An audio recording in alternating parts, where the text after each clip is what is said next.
கார்த்திகை தீபம் தொடரில் பரமேஸ்வரி வீட்டுக்கு நவீனு வரான். அவரை பார்க்குற ராசராசன், இதுக்கடா இங்கே வந்தேன்னு கோபமாக பேசுகிறாரு. அவங்க அம்மா பரமேஸ்வரியை சமாதானம் பண்ணுறாங்க.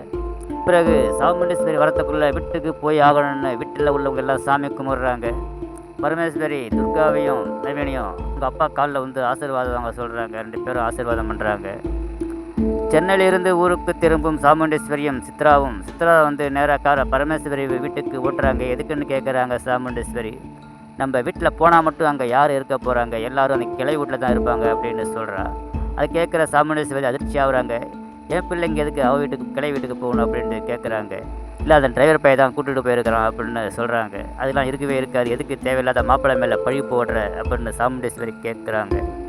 அதெல்லாம் அவனுக்கு ஒன்றும் தெரியாது, எல்லாம் அங்கே தான் இருக்கிறாங்க, எல்லாம் எனக்கு தெரியும், அதுக்காகத்தான் நேராக அங்கே போனால் எல்லாரையும் கையும் களவுமாக பிடிக்கலாம் அப்படின்னு சொல்லிட்டு பரமேஸ்வரி வீட்டு வாசலில் கொண்டு காரை நிப்பாட்டுறாங்க. வீட்டுக்குள்ளே வராங்க. எல்லாம் பூஜை ரூமில் இருக்கிறாங்க. நான் கூட்ட விடுறேன்னு வேலைக்காரி சொல்கிறா. வந்து சொல்கிறத கேட்டு அதிர்ச்சி ஆகுறாங்க வீட்டில் இருக்கிற எல்லாரும். இவனை எங்கேயாவது மறைஞ்சிக்க சொல்லிட்டு எல்லாரும் வராங்க.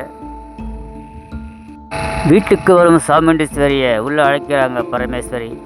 உன்னுடைய உபசரிப்பில் எனக்கு தேவையில்லை, பசங்களை பார்த்து எதுக்கு இங்கே வந்தீங்க அப்படின்னு கோபமாக கேட்குறாங்க. பாட்டிக்கு தலையில் அடிபட்டு இருந்துச்சு, என்ன எதுன்னு விசாரிக்கலான்னு தான் வந்தோம் அப்படின்னு அவள் பிள்ளைங்கள்லாம் சொல்கிறாங்க. பிறகு நடுவில் குறுக்கிட்ட சித்ரா தேவையில்லாமல் பிரச்சனையை பெருசாகி சாமுண்டீஸ்வரிக்கிட்ட பேச வர்ற பரமேஸ்வரியை பிடிச்சி தள்ளி விட்டுடுறாங்க. கீழே விழ போகிற அவங்கள பேத்திகளும் அவங்க மகனும் பிடிச்சிடுறாங்க.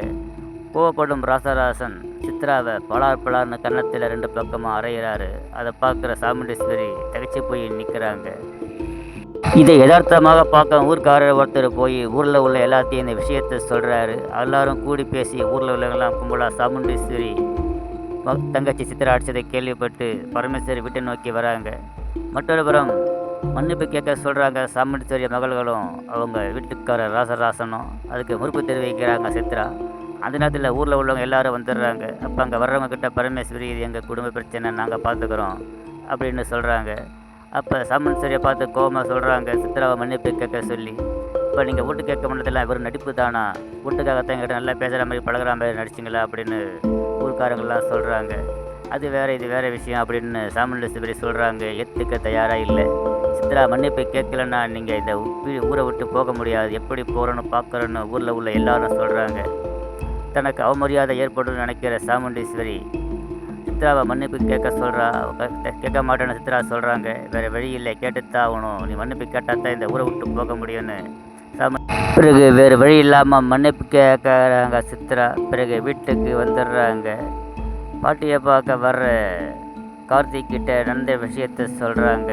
அவர் சாமுண்டீஸ்வரி வீட்டுக்கு வராரு.